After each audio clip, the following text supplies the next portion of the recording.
Bonjour. Aujourd'hui, nous allons exposer sur les conséquences de la Première Guerre mondiale.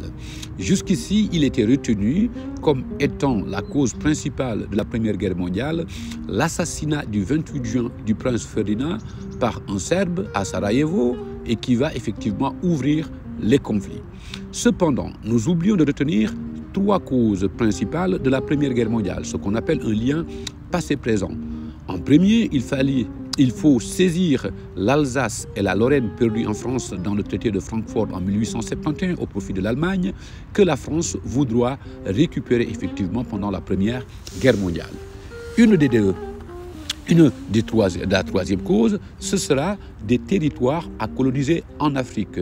Ces territoires à coloniser en Afrique vont créer effectivement des concurrences sur le plan diplomatique, sur le plan économique et sur le plan politique entre guillemets, les grandes puissances en Europe. D'ailleurs, nous allons voir que sur une photo assez connue, assez populaire, Bismarck est en train de partager le gâteau qui serait l'Afrique entre les grandes puissances européennes.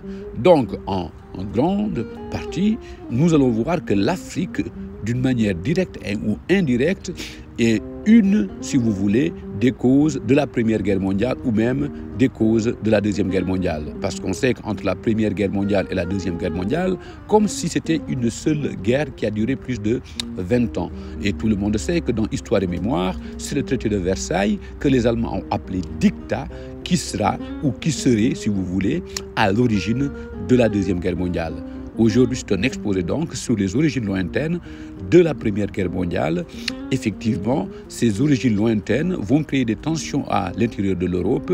L'assassinat du prince Ferdinand va venir que jeter la poudre au feu. D'ailleurs, la plupart des enfants voleurs africains qui ne savaient pas l'origine du conflit sont allés en Europe pour combattre au niveau des forces qui les, entre guillemets, colonisaient. Voilà, merci de prendre ce fait de l'histoire, la participation de l'Afrique dans les deux premières guerres, la participation des tirailleurs sénégalais, des soldats venus effectivement du Maghreb, un peu partout en Afrique.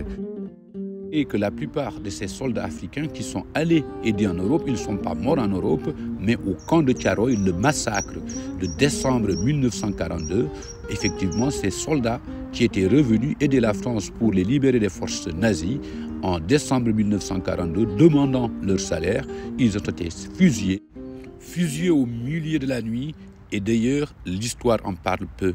Une question de mémoire de l'histoire que je voulais souligner aujourd'hui avec vous. Merci, à bientôt.